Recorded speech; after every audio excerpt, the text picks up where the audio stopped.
Welcome to the DIY Writer Show with the mild-mannered, slightly heroic host, Jeff Bacon. Hey, hello. How you doing? This is Jeff at the DIY Writer Podcast. And today I have a nonfiction writer who wrote the book Healthy Dividends. And believe it or not, kids, we're going to talk about health and diet and exercise and all that cool stuff with Tricia Silverman. Tricia, how you doing today? Great. How are you doing, Jeff? I'm not doing too bad. Not doing too bad. Had a wonderful weekend of all sorts of pastas and no, just kidding.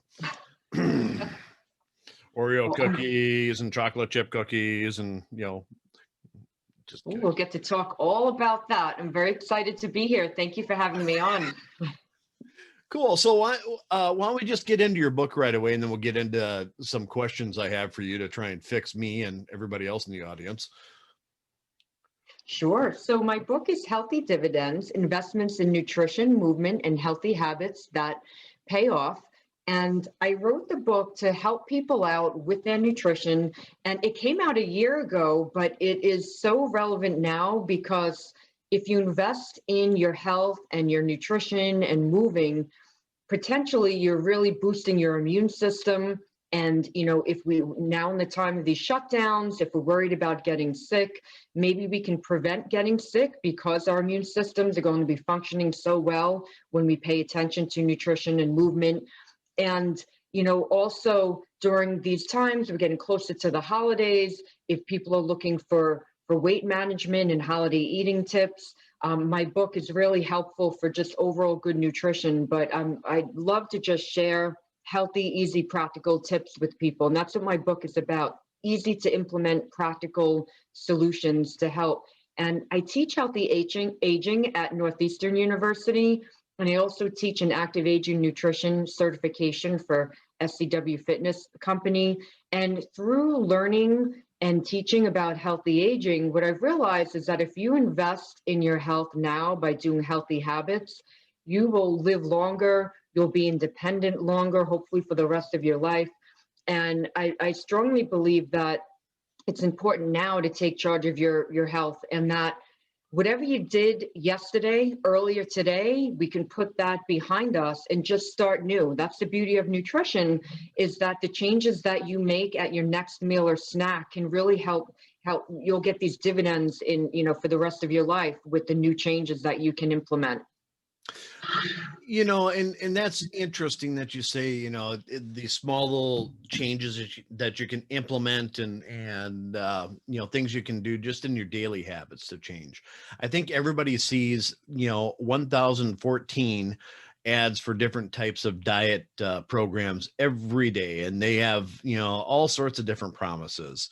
You're going to lose 50 pounds in 30 days. You're going to do this. You're going to do that, and they make unrealistic, they give you unrealistic expectations in order to sell you on something that doesn't necessarily have any science or behind it or actually work. So what's the difference between yours and something like that? Yeah, well, I'm a registered dietitian. I've been practicing for over 24 years, and I've helped a lot of people make changes that have made them feel really good, lose weight, have more energy. Through being a wellness coach as well, I've helped people to get more organized. And I look at people as a person, a whole big person. I don't think there's like this one little diet plan will change your whole life. I think all the little habits that you put into place can change your life. And nutrition is one of them and an important piece. But there's other aspects of health that also play a role. So with my book, I look at the whole person and what other healthy habits can you put in place? Because it's not just about, those plans that say like, you lose 50 pounds and then you just focused on diet alone. Well, there's other aspects that help to support a healthy diet. Many people know they should be eating more vegetables, but are they doing it? And I like to help them come up with solutions to actually do that. What little things can they do to get moving? So if someone's sedentary, I'd rather they take a 5-minute walk today than no walk at all. And sometimes we have this all or nothing approach in, what you see in the media. It's like, go like do an hour or do nothing of exercise. No, the 5 minutes will help kind of ease people in.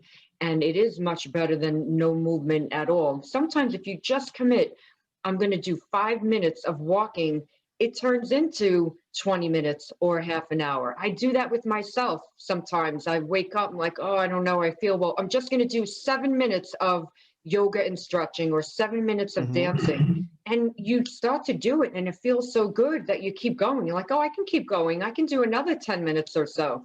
So I think that the key is to do practical, easy to implement items. And I think it is important to follow people like registered dietitians, because we have sound nutrition. We've worked with so many people. We see what works. And I treat people as individuals. So some people that come to see me, they're also doing Weight Watchers. I'm fine with that. I'm still going to help you along. Some people are doing intermittent fasting. I'll help you along with that. So I really honor where they're at, and then I keep helping them to where they want to go. So you mentioned intermittent fasting. What do you think of that? What's your opinion on that? I think that for some people it could be helpful, and then other people not so helpful. If you have a history of eating disorders, not really the best way to go. If you have a family and you have family meals, it can be really tough. I wouldn't impose that on children. When you eat in the morning, it really fuels a healthy brain. So for writers, to do intermittent fasting, I think you're going to work against your best work. And I think we want to fuel our bodies. So if, let's say you're a writer and during the week is when you write, then I probably wouldn't do intermittent fasting on an empty stomach. Go ahead and write unless it works for you. But maybe on the weekend, there's, if you're not writing on the weekend, then maybe that's a day where you say, oh, I'm going to do the intermittent fasting this day. There are different intermittent fasting protocols. And one of them is 2 days a week you do the fasting. So but there's just different ways to approach it. What I do think is helpful about this whole intermittent fasting movement is to think about leaving time in between meals to get hungry. And if you can sort of stretch that time between dinner and when breakfast is, that could be helpful. But then if going on an empty stomach in the morning doesn't work for you, then I wouldn't do that. But if you normally eat at 7 in the morning and you can push it out a little bit to 8 or 9 or 10, and that works for you, then fine. But I don't think it's good to be starving in the morning and thinking about food while you're trying to write your book or while you're trying to do an important work project. So I think it can work for some people. I have clients that it works for. And then, other people just do, eat every 3 to 4 hours, and that works better for them. But I do think it's good to try to get away from that grazing all day, because when people graze and eat sort of all day long and they don't have established meal times, what are they grazing on? A lot of times it's crackers and junky foods, and they're not eating salmon and broccoli and brown rice for as they're grazing along. If they are, then great, more power to them. But I find that they tend to be snacking on things that really aren't so healthy for them. So if you can have established meal and snack periods, that can be super helpful. And I think if people are saying like, nothing's ever worked for me, then maybe you try intermittent fasting and see what works. But the key with intermittent fasting is when you do eat, to eat healthy foods. I've listened to podcasts where people talk about intermittent fasting and they're eating like at 10 at night, eating junk foods and binging. No. We don't want to push people, that way. We want you to eat healthy foods when you are eating. So that's my take on it, that I think it may work for some people. I think that it can be healthy as long as you're eating healthy foods when you are eating. Cool. I personally, I like intermittent fasting. Mm-hmm. Just because it kind of fits, and I don't know why, but I can stop eating, at 6 o'clock, 7 o'clock at night, depending on when we eat supper, and then not eat again till noon the next day. Yeah, it doesn't seem to bother me at all. Skipping breakfast is I'm kind of indifferent to breakfast. If I eat breakfast, I don't really eat lunch. So so if you're eating that way, what I would say is that if that's working for you, great. For some people who may have families, it may not work for them, but if it works for you, then great. And then, you want to think about what are you eating during the times that you are eating. And for some people who skip breakfast and don't eat during the day, they overeat later on in the day. And it becomes this vicious cycle. And then they're wondering, like, what's wrong with me? There's nothing wrong with you. You just didn't eat. And now your body's saying, I really need food. And the different hormones can kick in, and nerve chemicals that can say, I want carbs. And, you add stress to that mix, and then we can kind of overdo it later on. So it's really working with people on an individual basis and finding out what works best for them. And, what your coworker is doing or a family member may not be the best way for you. So that's, I think, what readers and listeners have to, take into account, that you have to find your own individual path and what I call success factors. So when I work with clients, over time, we start seeing what I call these success factors, what works for them. And one key success factor for so many people is logging your food. And have you ever used MyFitnessPal or Lose It or one of those logs? Yes. And what do you think of those? Do you like them? No. No. Okay. And some people don't. So for them, that just, it's something that we say, all right, that didn't work. Let's try something else. For other people, it works like a charm, especially people who come to me and say, I don't understand. I eat really healthy. I eat all healthy foods. I want to lose weight. Why can't I lose weight?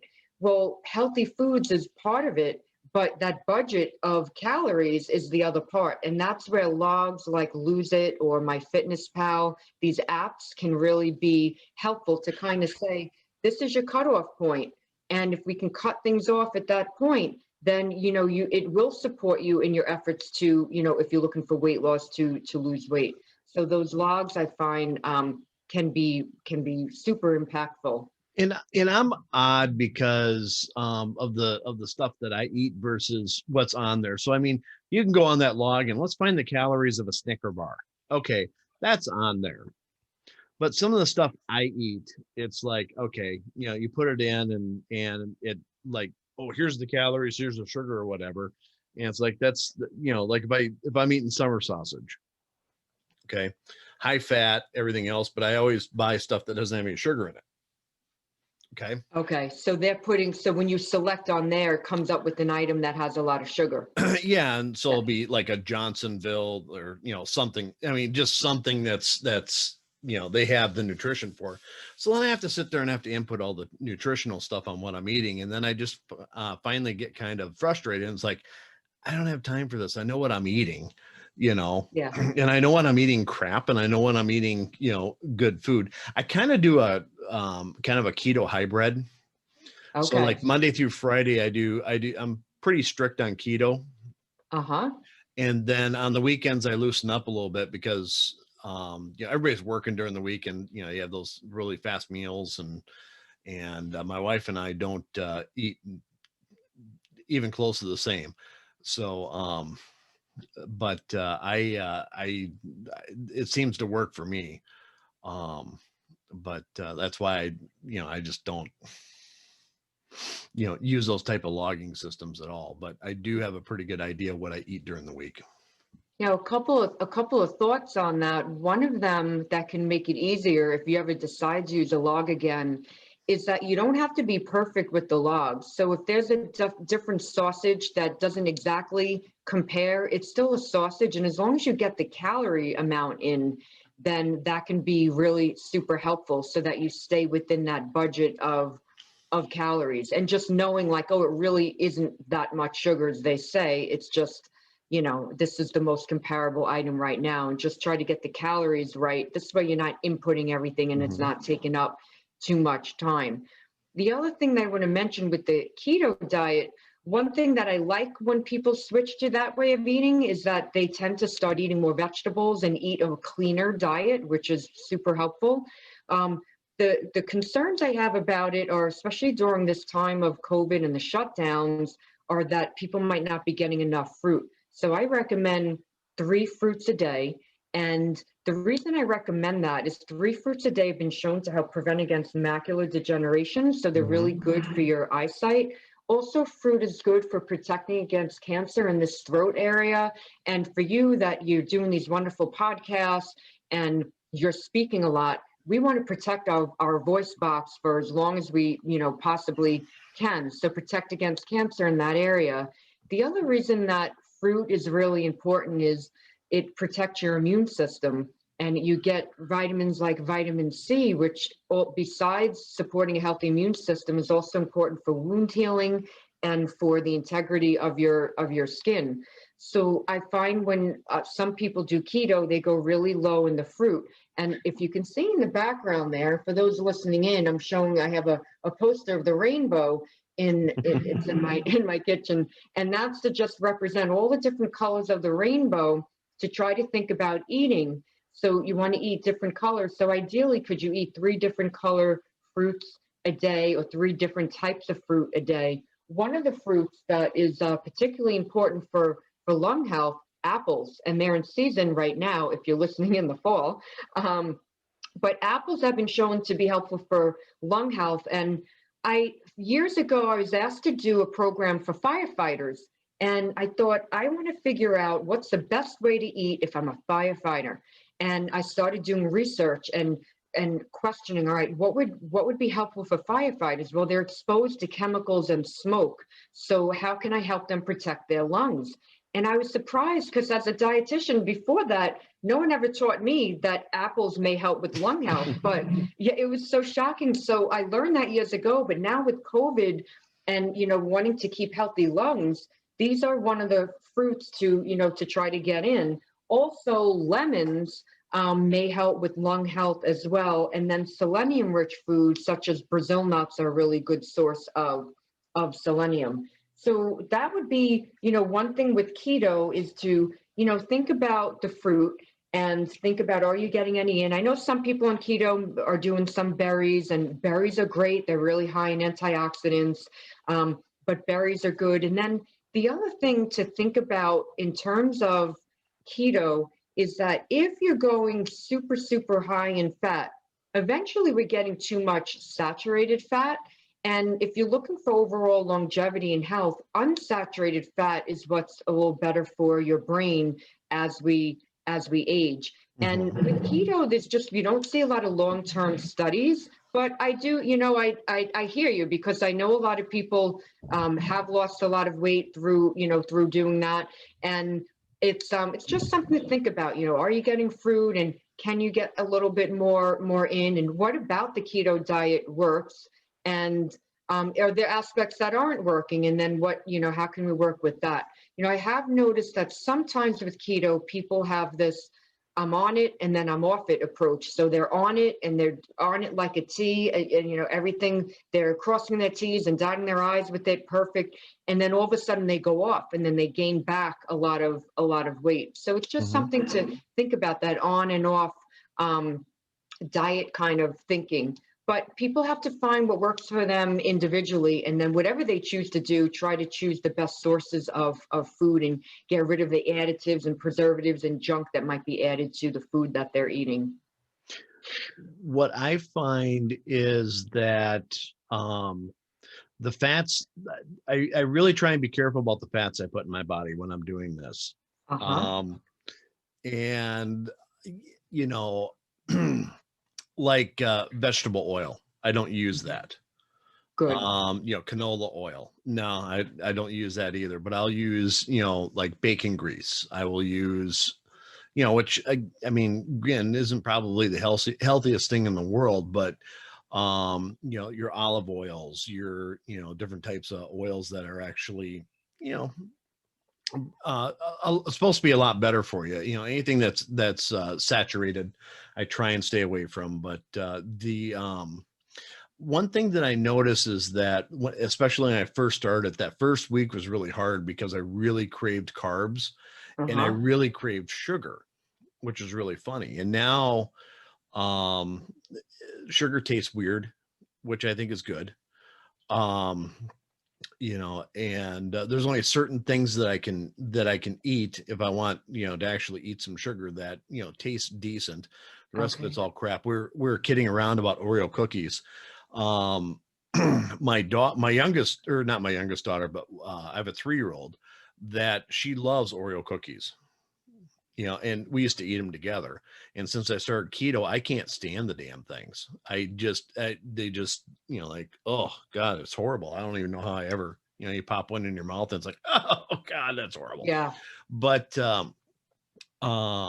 the other thing that, I found is that, my energy goes way up. I don't need to eat nearly as much or nearly as often. I mean, just kind of, like I'll eat some eggs or something like that or whatever. And I get satisfied faster with it. I mean, so it's really been working well for me. At one point in time, I did the all meat diet, all red meat, just for, let's see what happens. Wow. And it was about 2 weeks and I had to go off of it. Okay. Tell me what you felt after 2? I'm very curious. How did you feel after 2 weeks of doing that? I got really angry. Interesting. I felt great and everything was going fine as far as physically and everything else. It affected me mentally. It's interesting you mentioned that, because one of the things that carbohydrates do, and when you're eating keto, you're still eating some carbohydrates. What they do is they elicit the serotonin response so that you make serotonin in your body, and that's a feel-good chemical. So you're not alone. I've actually heard this before where people go paleo and their mood just really tanks, and carbohydrates can actually lift your mood. And carbs aren't just what are in the Oreos that you mentioned. Carbs are in your vegetables, have carbs, and fruit have carbs, and whole grains have carbs. So when you're eating keto, you're still eating carbs if you're eating vegetables, and that might have been that difference there. Yeah, the carbs that I eat while I'm doing keto, I mean, they're natural carbs, I guess, or whatever you want to call them. But yeah, they come mainly from the vegetables, and then I don't really eat bread during the week. I if I do, it's a high fibrous bread, so it's net zero, I guess, or whatever. But even that just kind of tastes a little weird. But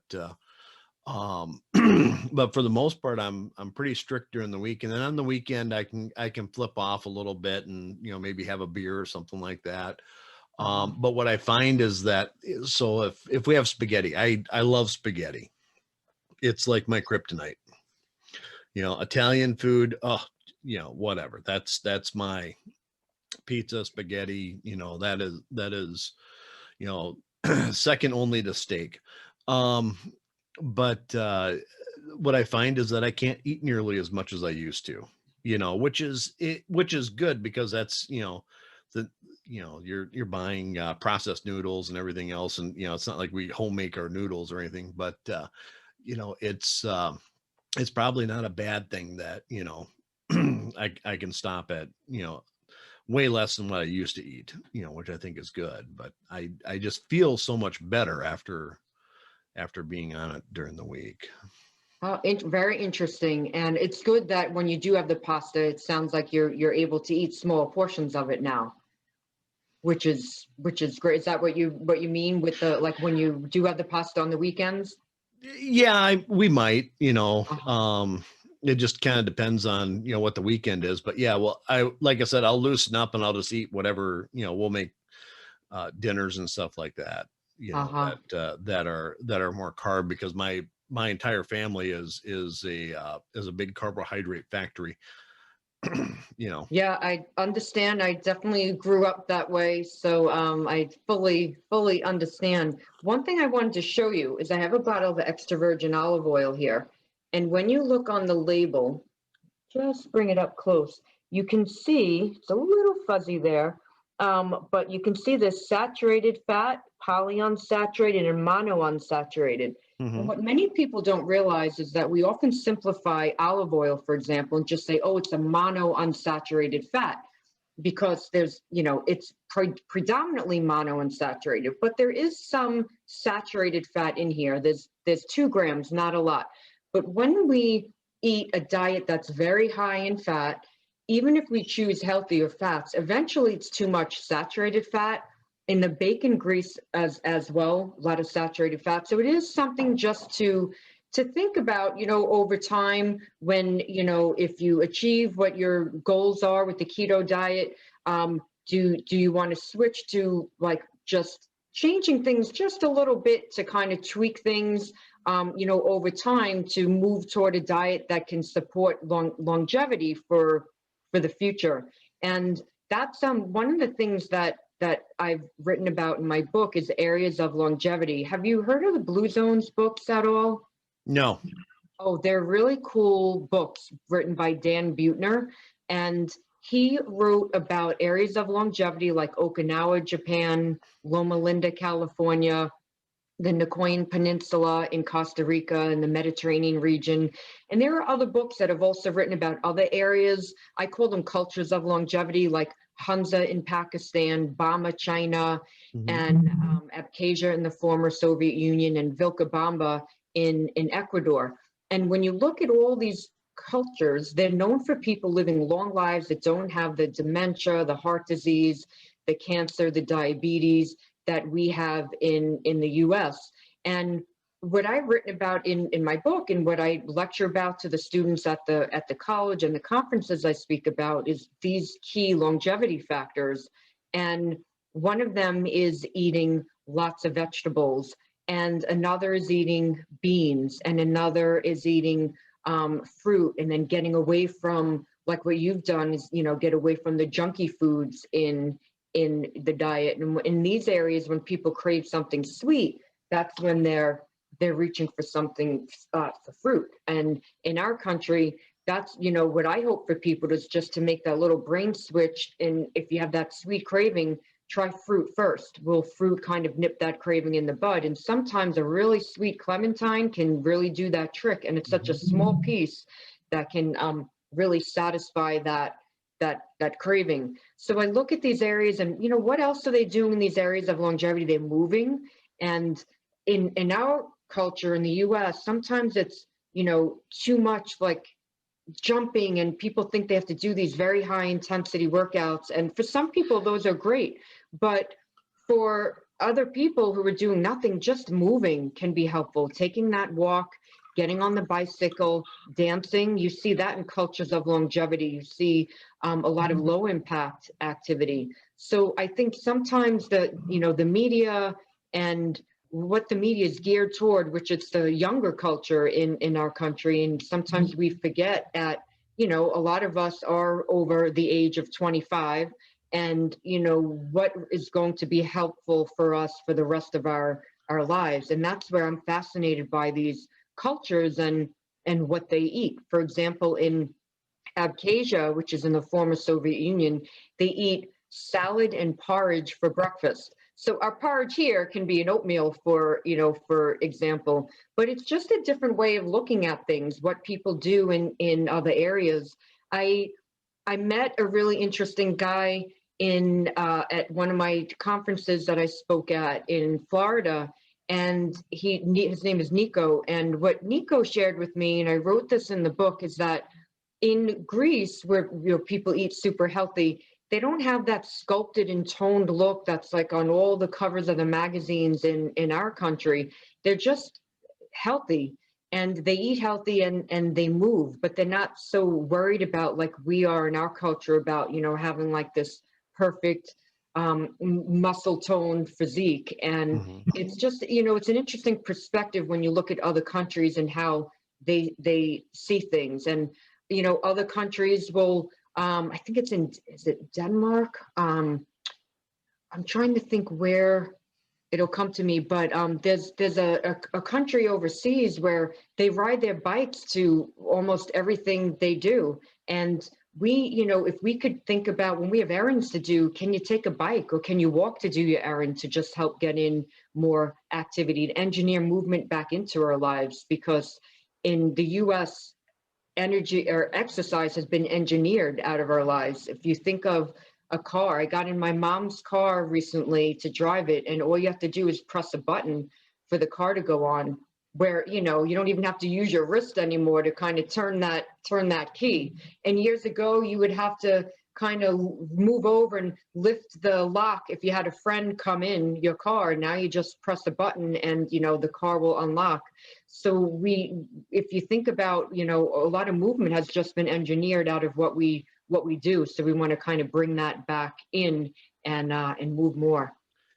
Say, can you do me a favor? I'm getting some feedback. Can you turn your speakers down just a little bit? Sure. How's that? I think it'll be better. Every time I try and say or whatever, I'm hearing this. It's like, okay. Oh, really? Yeah. You know, I could probably in the volume mixer. Let me just see if it's if I can turn down. There's another way to turn down the microphone. I think your microphone's fine. I think it's just the speakers were, you know. Does it sound better for you now? Yeah, that sounds better. Okay. I'm not hearing this, Okay. you know, every time I talk, but, so, and I agree with you. You know, I have a little workout room that I have. And Nice. so, I can't run anymore. Well, I shouldn't say I can't. I'm not supposed to run for exercise. I had a hip replaced about 2 years ago. And so it's biking. It's, you know, supposed to be non-impact stuff. Mm-hmm. And so I got a squat rack, about 3,000 pounds of weight. I've got a sauna. I've got a heavy bag. You know, I've got a total gym. I've got, you know, awesome bench and everything else, and in a fairly compact room, but it's my little workout room. And then I have a gym membership too that I go and screw around with. Great. And the one thing I'll tell you is that you know, I agree with you on, you know, you don't need to look like a bodybuilder or a you know, a big giant whatever to be strong or to be healthy.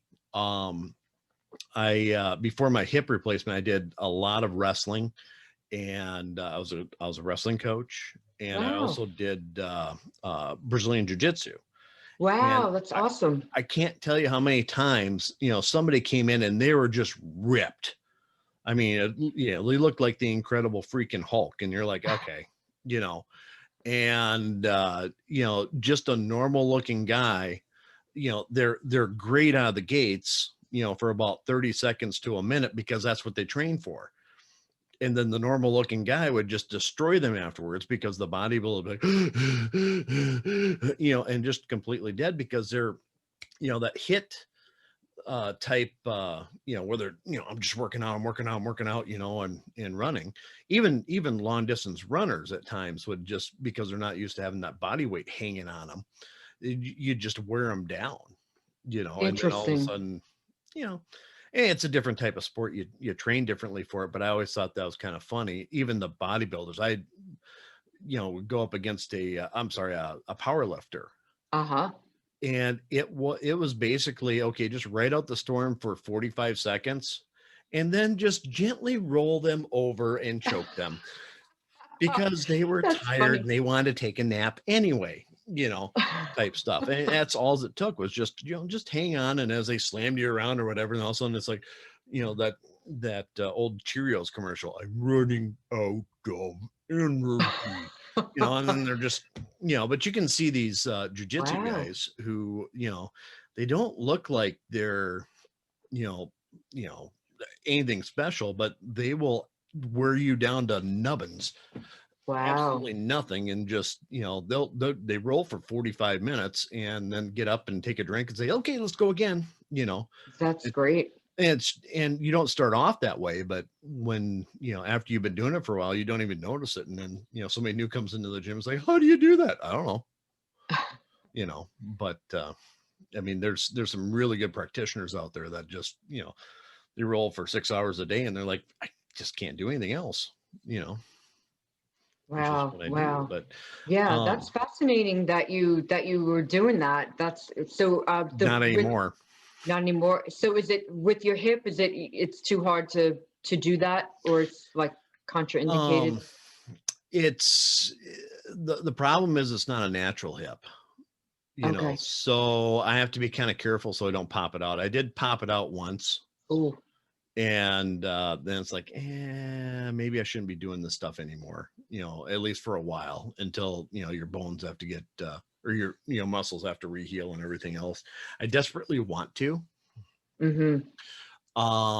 And it's just something that I just had to get out of for a while. It took me about 2 years to get to the point to where I had zero pain with Oh, the hip, wow. just by walking After that popped out, after the surgery. or after the surgery? Yeah. I wonder if there's an option like Brazilian Jiu Jitsu light, where you could do some of it in just like a lighter fashion. You don't know me well. There is no light. You go all out for things. I try to, Yeah. but there's plenty of people out there that are much better than I am, but I love it. It's just something that I could do all day, but evidently I can't. So, but I do plan on getting into a couple other things. Hopefully that'll be my new addiction, but we'll get there. Yeah. Tai Chi might be really nice. Tai Chi is a, gentle form of the martial arts. Have you ever tried that? I've never thought about being that bored in my life. You might love it. You never know. What I found with Tai Chi is that when I first heard of it, because I've had injuries on my legs and my feet over time, and it's been very, frustrating. And one of the times I got injured, I decided, all right, I'll try Tai Chi. And I watched a video and I didn't really like it. And then another point, I decided, let me just go take a class. And I took a class and it was so different in a class because you feel the energy of the other people and the room. And the people were so kind, all the participants, and welcomed me in. And it felt great, just that energy that I felt there. So it was a different kind of experience live. And now with the shutdowns, most of it's on video. But I still think if you join a live group rather than watch a recording, it could have a different impact. So you never know until you give it a try. But it might have some of those aspects that you loved in the Jiu Jitsu, because Tai Chi is a form of the martial arts. So like it choking might people. just be, what was that? Not like, the choking people, like but the martial art. Yeah. No. Not that aspect, but you might find it enjoyable at some point. It's good to, what I say with people I work with is maybe put it on the radar. So at some point you might be ready for it. It might be 20, 30, or 50 years from now, but it might be something that you might enjoy. Yeah, I'll give it 20 years. So,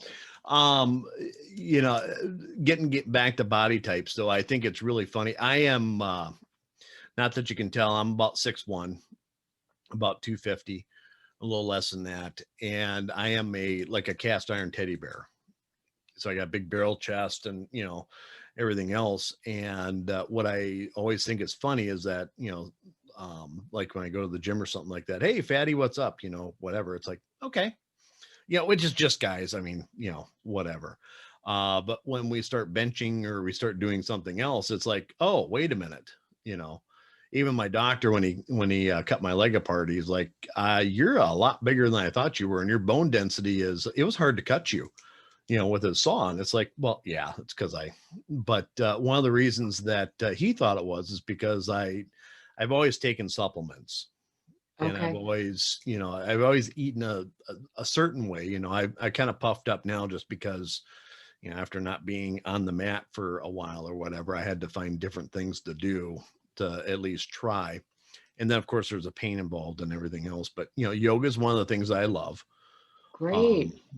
It's always been kind of it's strength training with body weight, and it's also, balance and everything else. But the one thing that I've always done is taken plenty of supplements.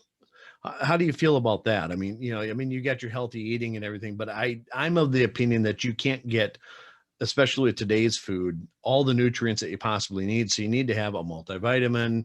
You should probably, a little more zinc, a little more C, Vitamin D, absolutely. Fish oils, that type of stuff.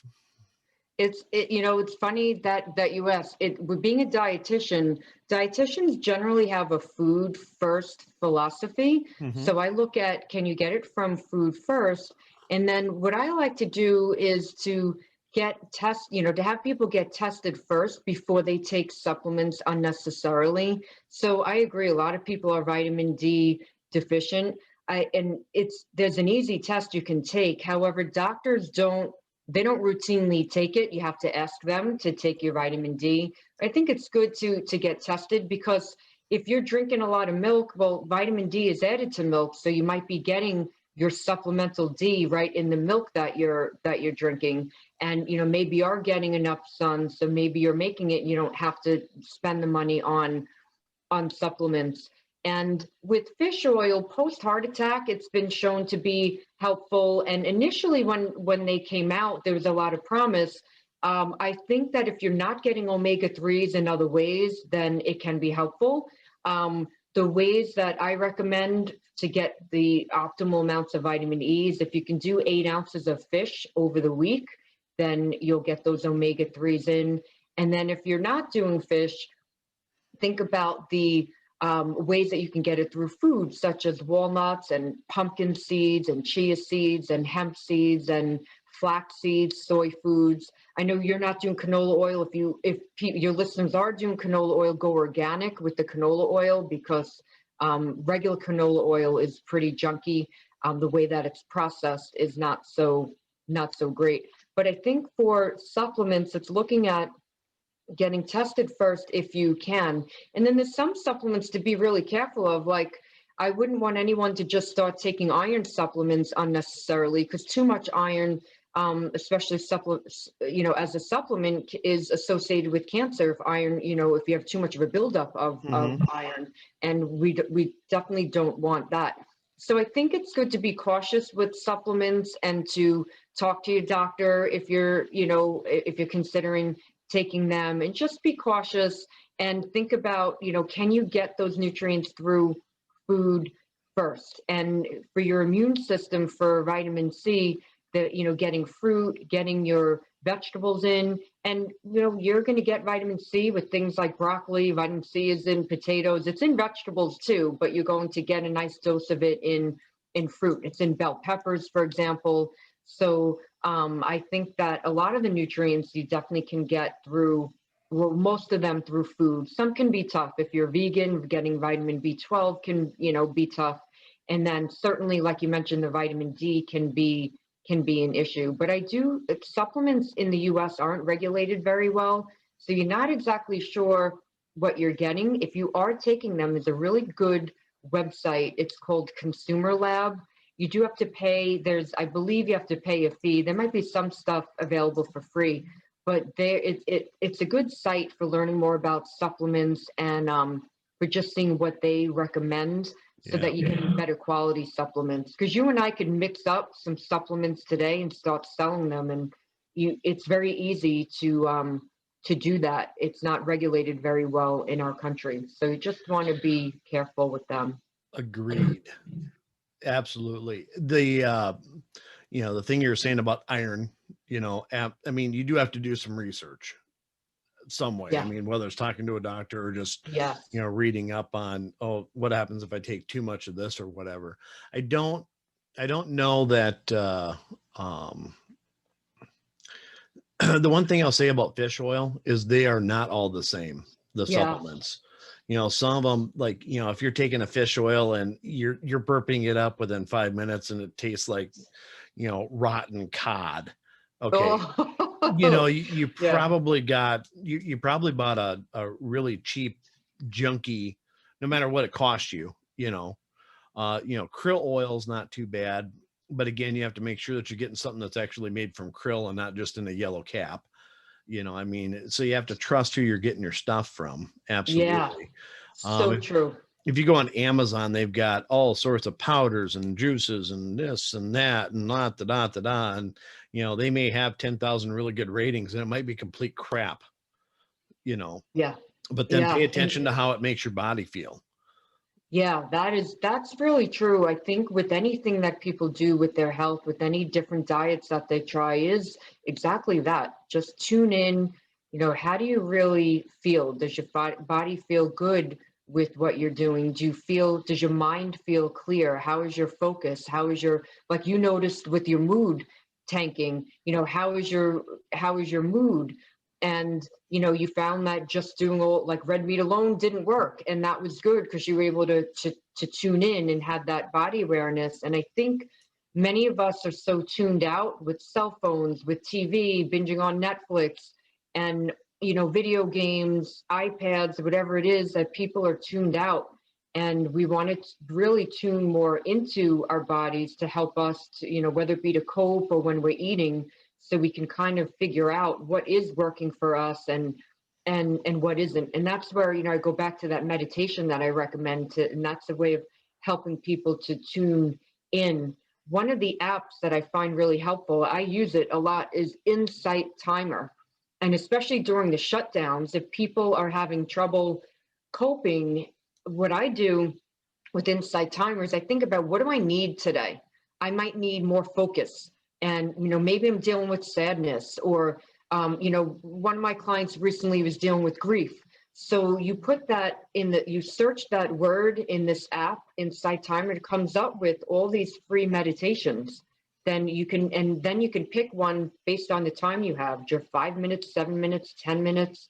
They even have talks where they talk about that issue that you might be going through. And I found it to be really helpful. I remember when I did one on focus, I was so focused that day. It's amazing what it does to your subconscious, just sitting down and breathing and just kind of listening to listen to a lot of the guided meditations. And that's Insight, INSIGHT Timer. It's a real great free app. I've never used that. That's cool. And that's one of the things you mentioned on your website is the benefits of meditation. And a lot of people, I think there's two groups of people that oppose it. The ones that won't try it because that's just a waste of time. That's just crap. And then there's the other one that I think is religious based that will go, oh my God, you're invoking Satan or something like that. And it's like, which is all horse shit. I'm sorry, it is all junk. I mean, if you can sit down in a quiet place and either listen to somebody guide you through it or just do it on your own, there's a lot of benefit to doing that for 5 minutes, 10 minutes, and as you get practice, you might find that, 30 minutes is really easy to plug away at, just being in quiet, which is something we don't get nowadays because of the phones and, and the, all the games and Netflix and everything else. And especially in lockdown where everybody's on top of each other, alone time is important. It is so important. And what I say for the group that don't have time, like what I mentioned to you before, is, well, put it on your radar. When you feel like you may need it, know that it's there for you, and it's free, and it could really make an impact. So just keep in the back of your brain, at some point you may be more receptive to it. It might be the right time for you. For the people who are more religious and don't want to do it for those reasons, what I tell them is, okay, well, that's fine. You don't have to meditate, but practice gratitude and pray.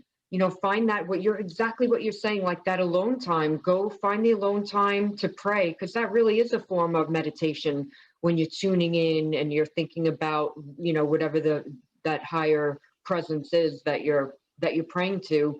That's meditation in and of itself. So you can pray to whoever your God or gods are, and that can be really soothing.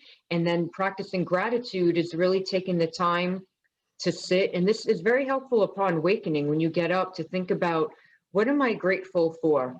And gratitude is about worrying, it's about not worrying about what other people have. It's being grateful for what you have. And that can be simple as, for me, it's like, I love sunsets, and I love that all those hours before sunset and that half an hour after sunset is so pretty to me. The way the sky and the way the light hits the ground, I just love that.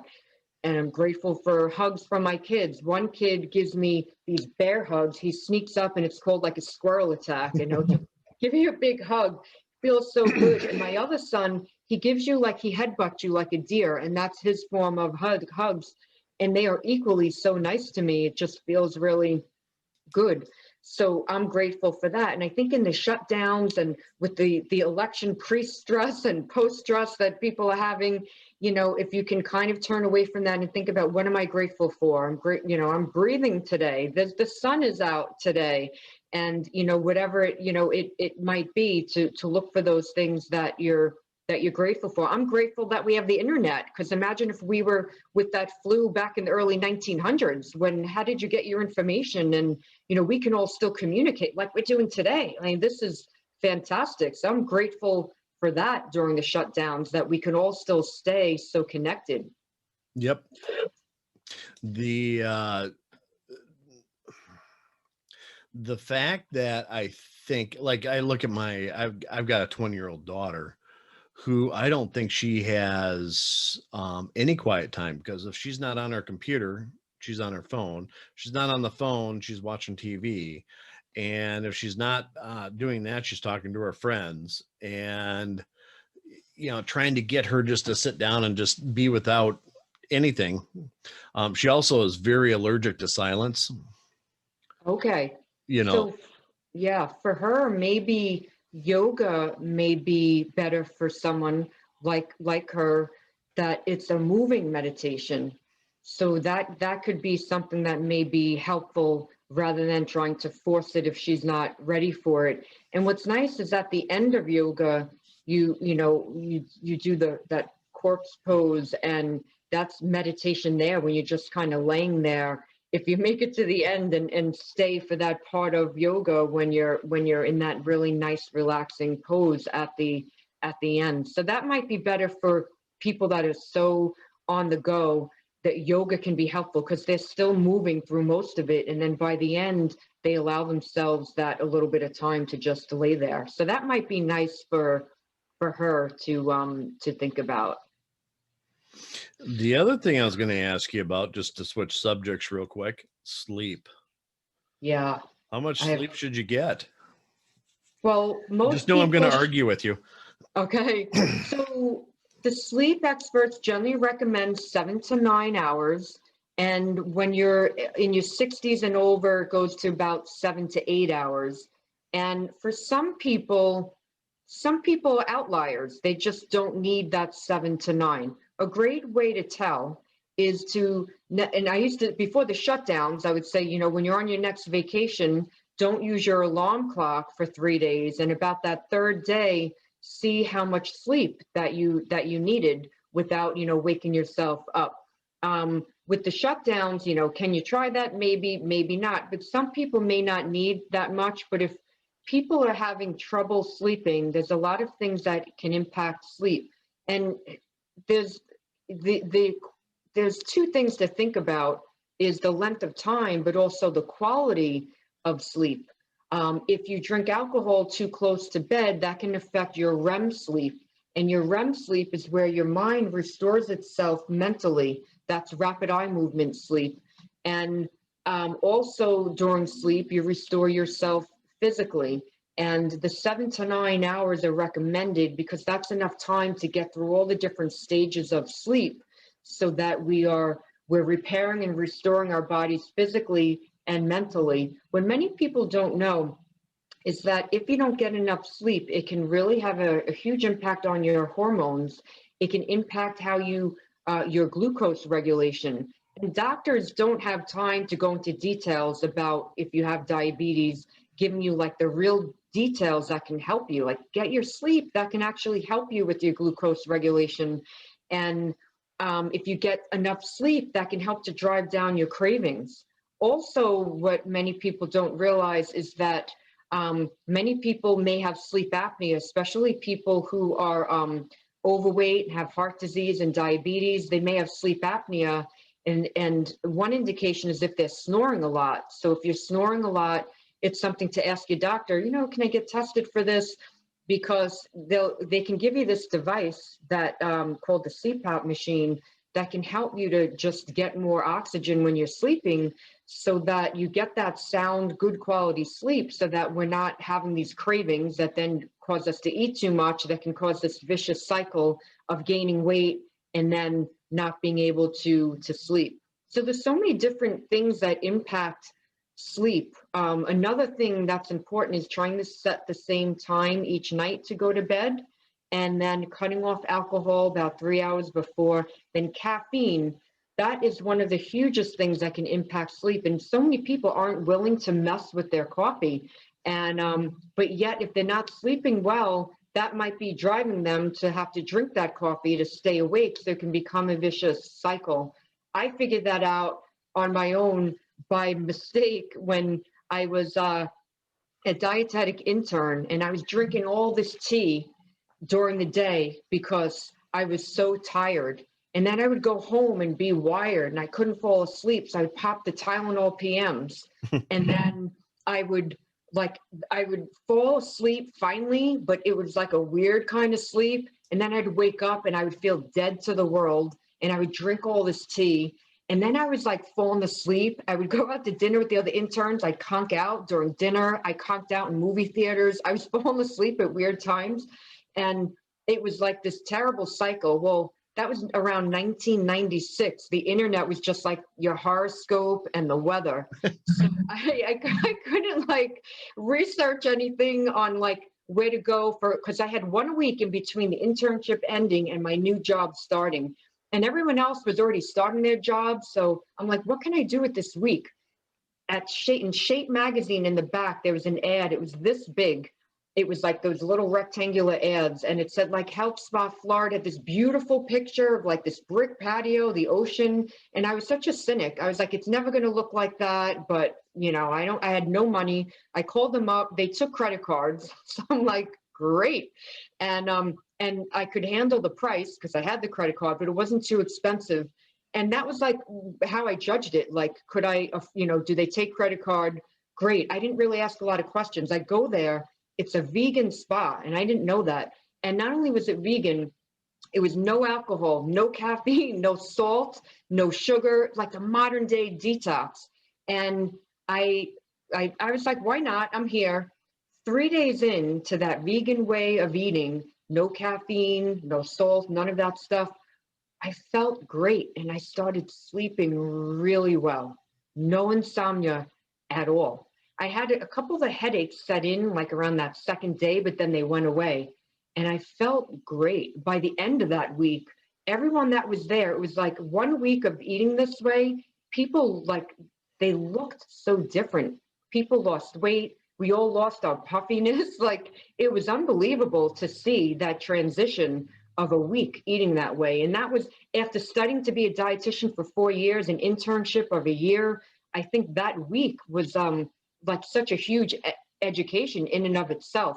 But my hugest takeaway was the caffeine. Now looking back on it, that vegan way of eating, that was, another takeaway that, came about a little later on. But the first one was the caffeine, and that stuck with me. Occasionally I do caffeine now, and then I'm up and I'm wired, and it tends to affect me the second day. It's really weird. If I drink tea today, I'll sleep okay tonight. Tomorrow night it affects me. But caffeine can last in your body, and it has for some people, cutting it out completely like me works really well. Other people, if they cut it off by 2 p.m., they're good. 12 p.m. for other people, 10 a.m. for other people. So I kind of, with clients, see what they're willing to do. And some of them will cut it off at 2. They feel great, then good. Maybe that's all you need to do. But if you're still not sleeping great, maybe we need to bring it back. And eventually, if nothing's working, maybe we need to cut it out. And now I'm fine. How do I wake up in the morning?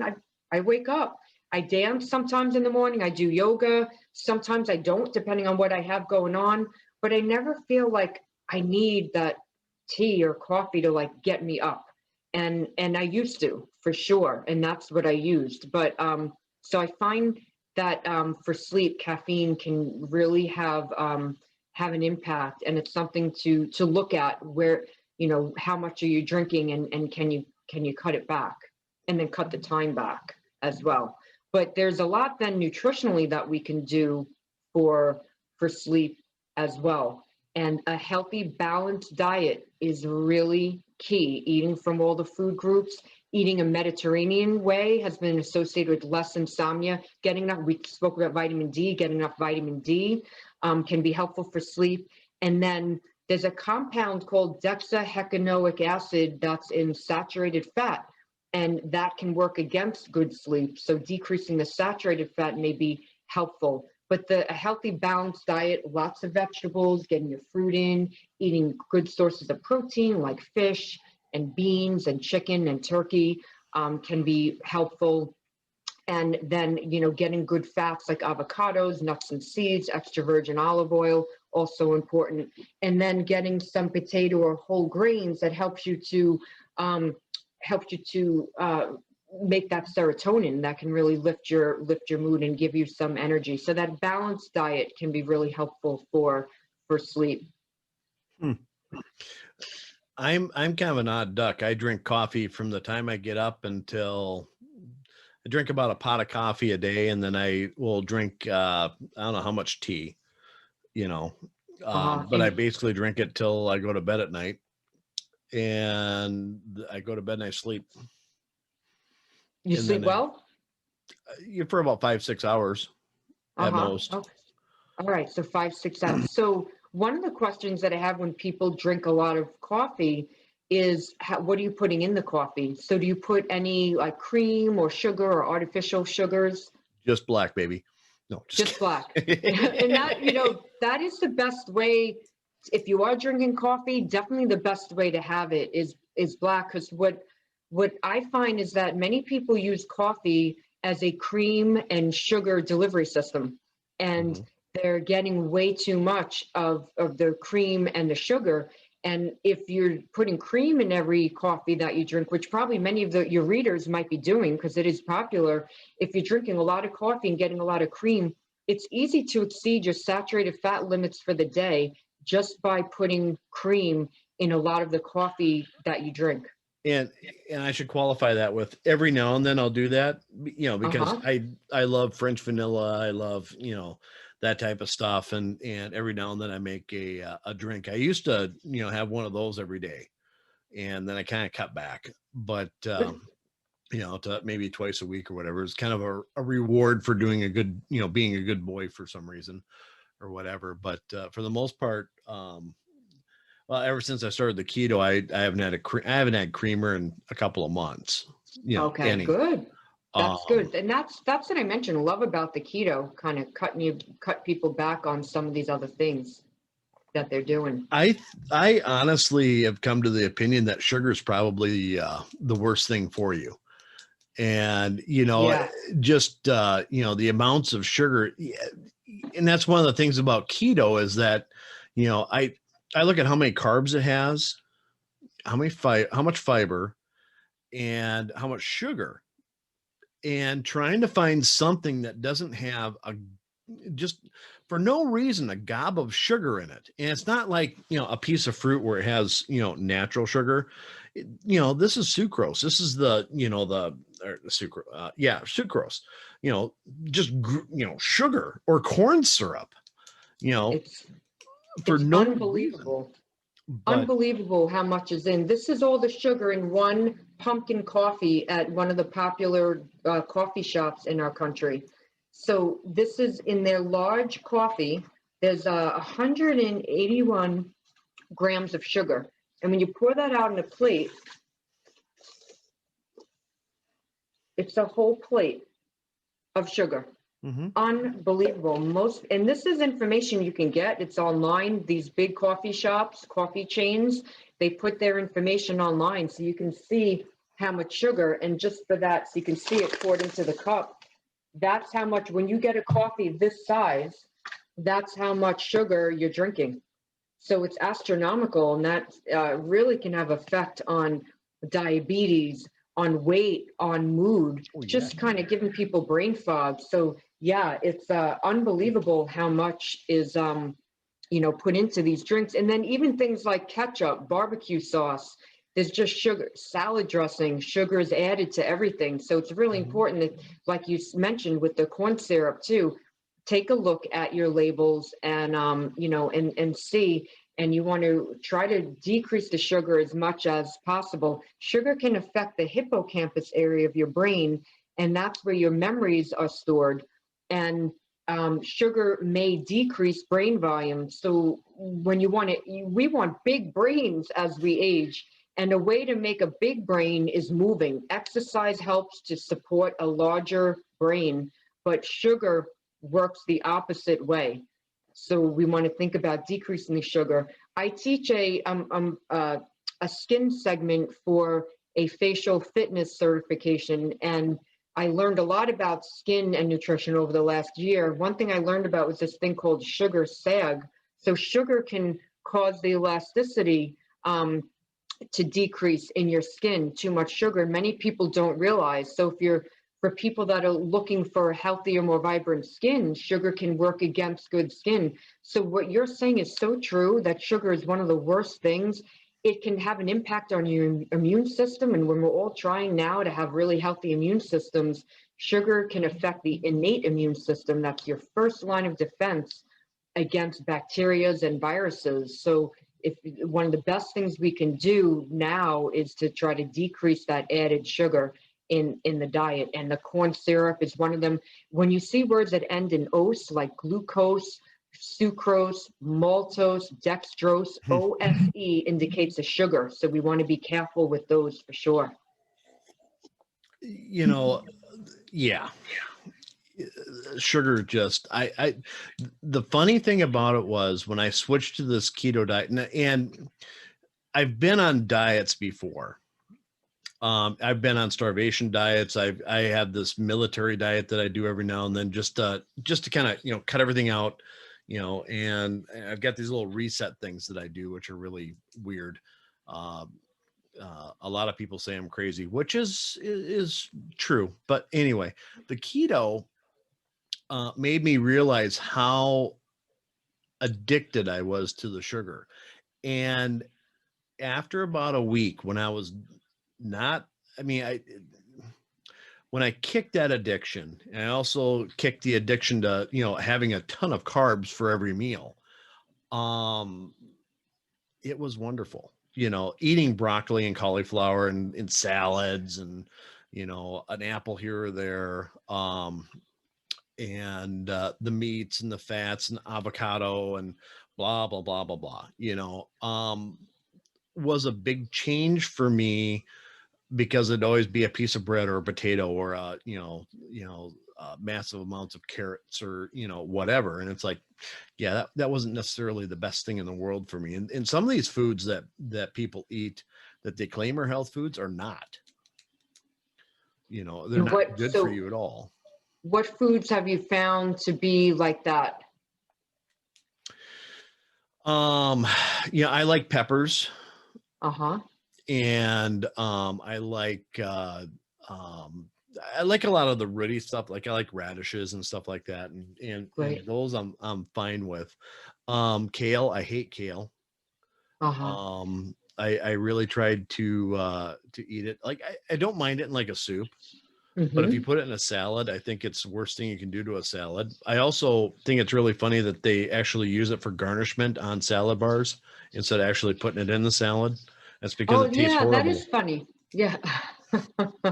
Yeah, I find it with vegetables, it's very individual for people, what they like. And sometimes for people that don't eat vegetables are one of the best things you can do, no matter which food plan you're following. Vegetables are really important.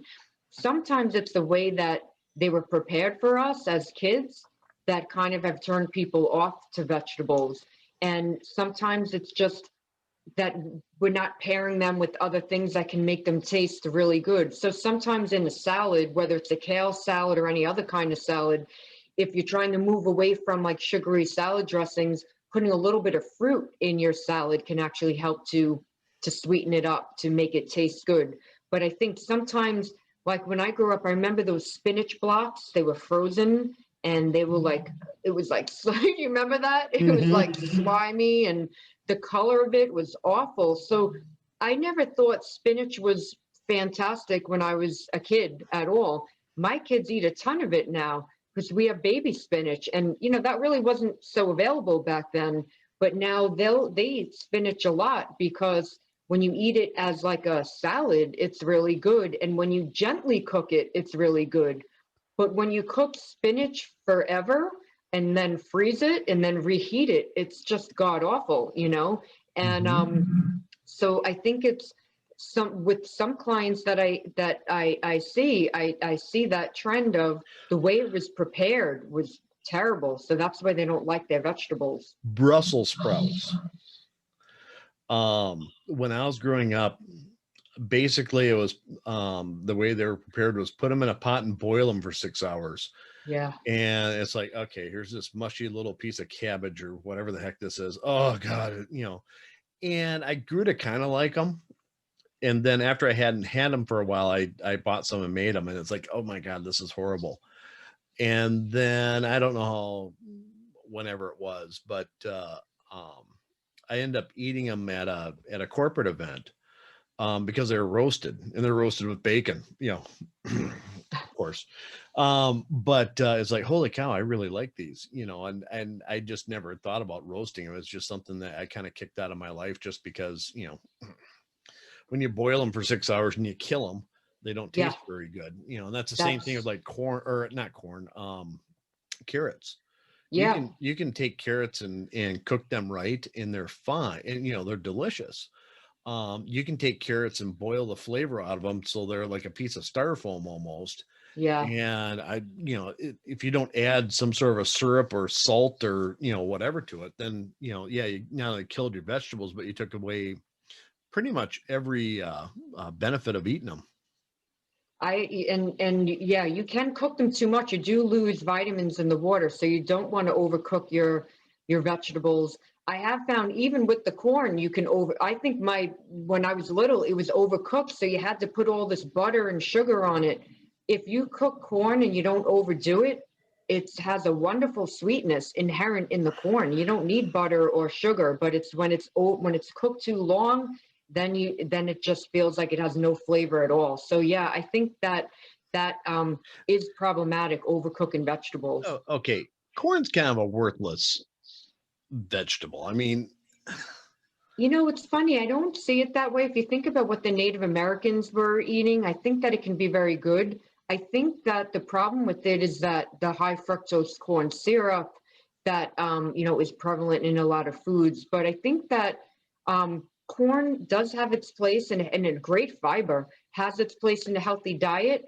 But I put that within the starchy carbs. So I developed a plate, and I'll show you a picture. In our house, what we call corn? What do you call it? Tracers.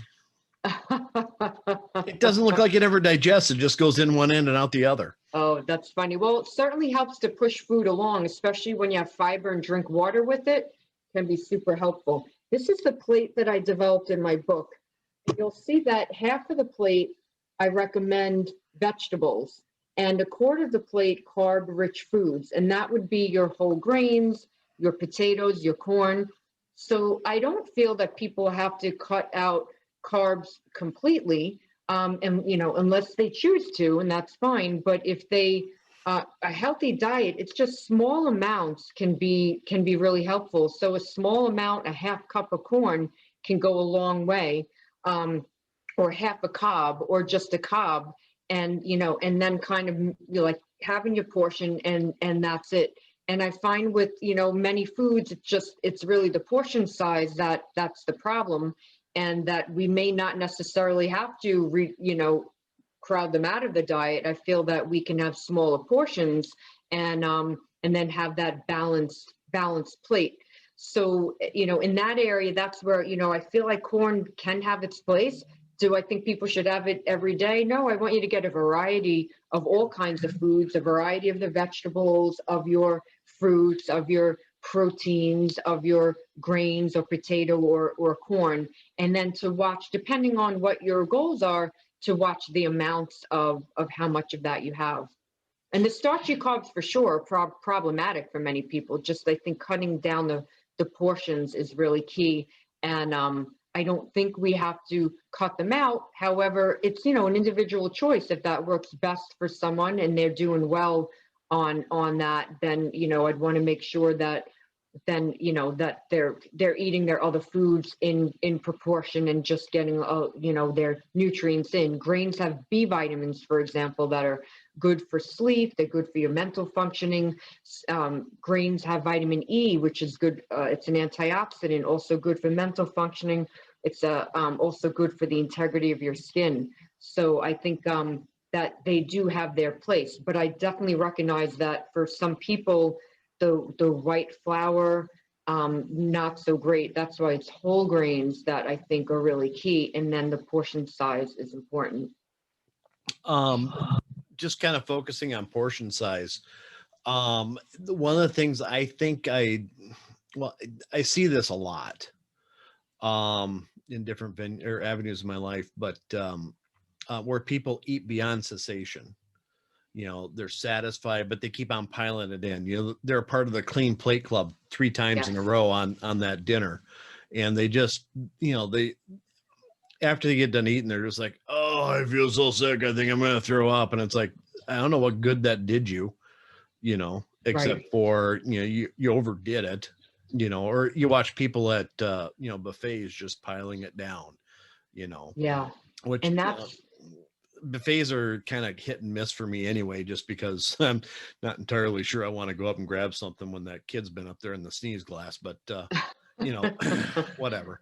But I mean, some buffets are good. I mean, don't get me wrong, but you watch these people and they, you know, they expect to get their money out of it. And it's like, you know, holy criminy. How did you put that? Where'd you put that? You know, how much can you possibly eat? And I think that's a problem for people too, is they just, you know, they're in the clean plate club. Yeah, and that has been instilled, you know, in many people from the years of the Depression and after that, and, you know, eat all the food. And when you do that, you know, you are encouraging people to eat past their fullness. What we do with my kids is we, you know, when you're full, that's it. And then we'll wrap up that plate. And then if they can have that the next day, there's a, you know, whatever it is, a couple of carrots left over in their plate. If they can have that the next day or later on, if they're hungry, great. If not, and we can't reuse it, then we toss it. But I don't, you know, we try to reuse it if we can. But I don't encourage full plate, because it does encourage people to lose sight of those cues of when they're full. And in our country, you're so right with buffets. It's like, and not only buffets, but value meals that encourage people to get right, to eat a lot, or, oh, if you just, you know, do this with it, then you'll get a free soda. If you only spend 20 cents more, you'll get this.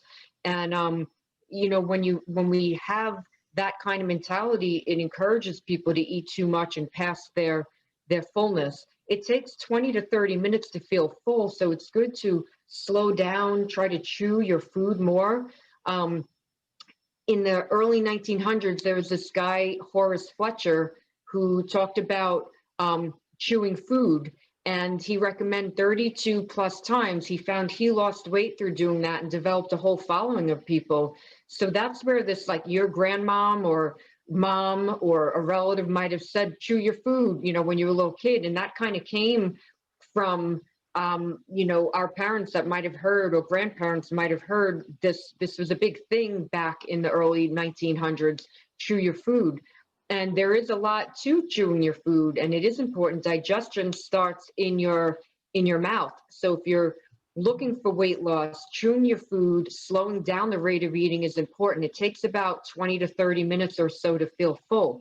And if we're eating to that point of fullness or more, and we're going back to that second serving of the buffet, where we're eating too much before we even feel that we're full. The Okinawans have this saying, hara hachi bu. They eat till they're only 20% full.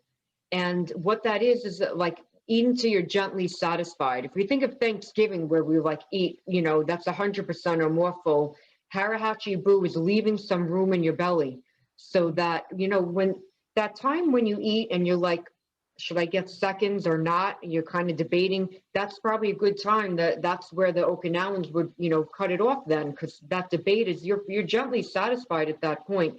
Do you really need more? if you found that it's hard to tune in, if you're looking for weight loss and people are finding that it's hard to know when to cut it off, well, that's when those apps can kind of help to kind of give you that budget of food and calories so that you kind of can figure out where is it about time to sort of, cut back. But tuning into your body and trying to notice when you're full, when your body, after you're hungry and you start eating, when do you start to feel that satisfaction come about? These are really keys to being more mindful about eating that can really help with overall health and can also help if people are looking for weight management. Oh, sure. You just ruined everybody's Thanksgiving now. I'm You mean they can't sorry, have force? but even then, there's the day after Thanksgiving or like later on that day after you eat, we don't have to overstuff ourselves. And about the holidays, I recommend keeping it, thinking about it as a holiday, not turning it into a hollow week, a hollow month, or a hollow season. So that if we can kind of, finish up with Halloween, that's over with, that's beyond us now. Let's just kind of, get rid of that extra candy if it's still around. And 2 ways to waste it: on your waist or in the waste basket, So let's get ready for Thanksgiving and put Halloween away. And after Thanksgiving, enjoy that day mindfully. We don't have to overeat. There's another Thanksgiving coming. We're going to be eating again the next day, but to try to not overstuff it and knowing that, we're still going to be able to eat and we don't need to. But I think even during Thanksgiving, just some mindful eating so that we don't overdo it. Enjoy every bite for sure. But do we have to, eat everything? Or, get seconds? And maybe if we eat more mindfully and slow down and tune into the food, we can just eat a little less that day. One of the things that I think helps with, eating slow. I agree. I am the slowest eater in my house and probably in my tribe. That's great. Well, unless somebody's in a hurry, then it's like, can you fit? I really can't. I can't eat that fast. Sorry. Whereas everybody else is like done and ready to go, and I'll be sitting at the table and just nope, whatever. But drinking a lot of water. Keeping yourself hydrated. I think everybody walks around dehydrated. Yeah. They don't have enough water, and all of a sudden, when that happens, that has bad effects on the body too if you're not hydrating properly. Yeah, especially for, a healthy immune system. Really important to stay hydrated for good sleep. It's important to stay hydrated, and just for overall well-functioning body, we want to stay hydrated. Now, if people get sick, if they do get COVID, stay really important to get your fluids in.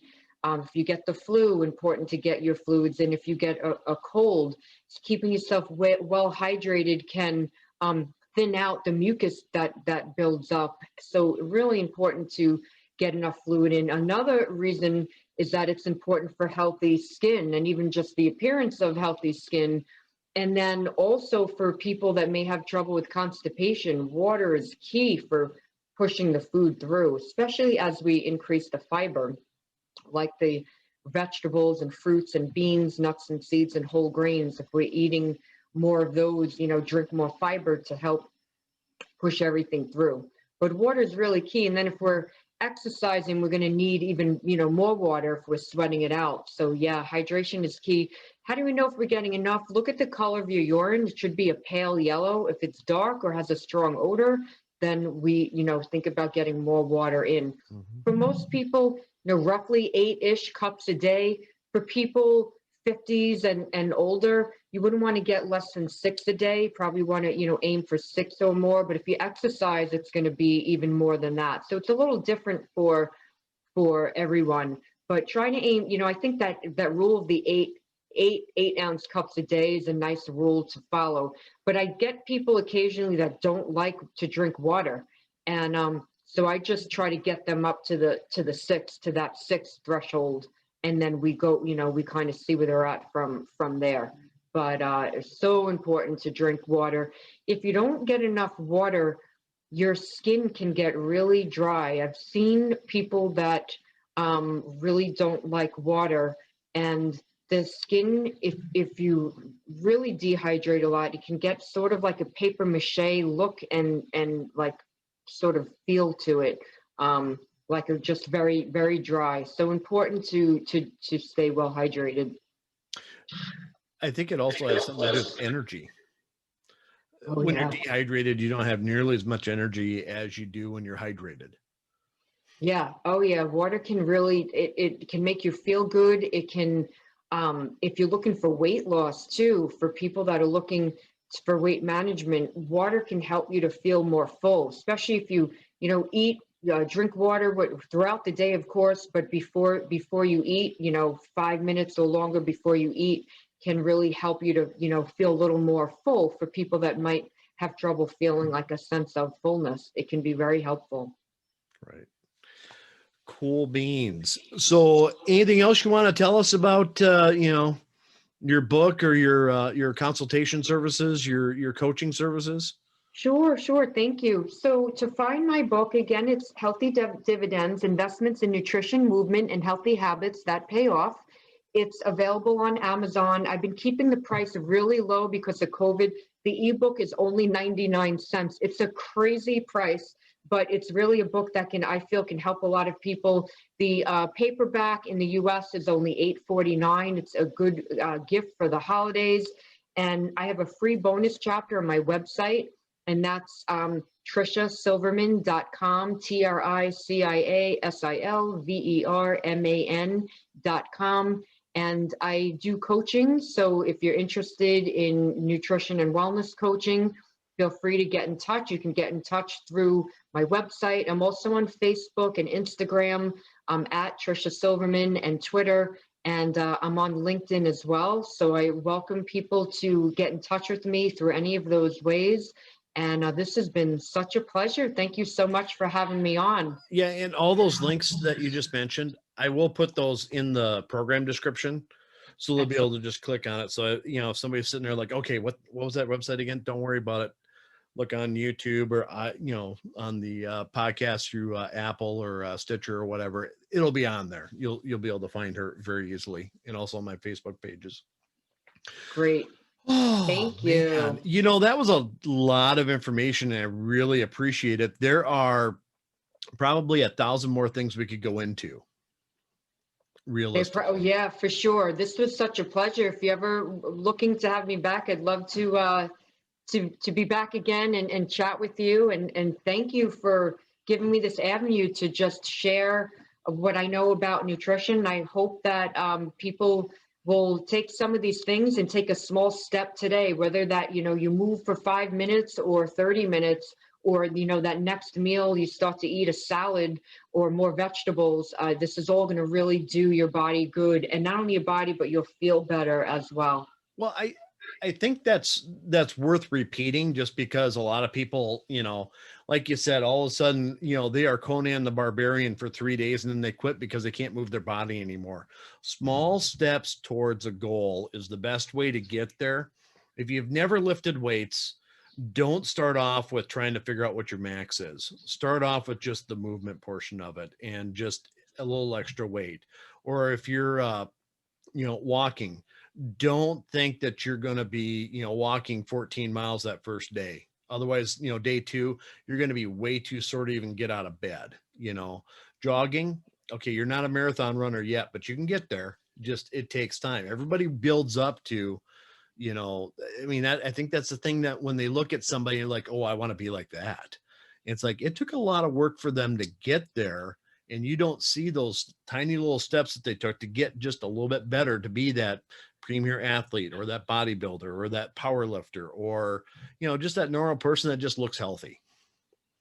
So true. Just so true. Baby steps are key. And then it's all about choices in the end. What good choice can you make today?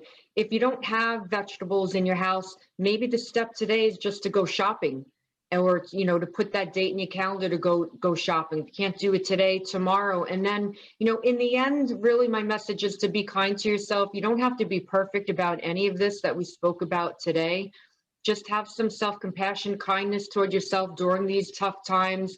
But, trying to make these better choices, taking these baby steps will surely make you feel really great. And the more you feel good, you'll be able to keep going and taking on more baby steps. Absolutely. It's been an absolute pleasure to get to know you, Tricia. And yes, anytime we should probably do this again. Like I said, there's a ton of things that we can talk about and just discuss that are very helpful to everybody. Well, thank you so much. What a pleasure to be here. So nice to chat with you, Jeff. I appreciate your time. I'm really honored to be here. Thank you. Well, thank you very much. In closing, this is Jeff Bacon with the DIY Writer podcast. And if you wouldn't mind, please follow me or subscribe to my YouTube channel, where hopefully we'll get to see Tricia again very, very soon. All right. With that, I want to tell you, have a great day. Keep your chin up, and bye-bye.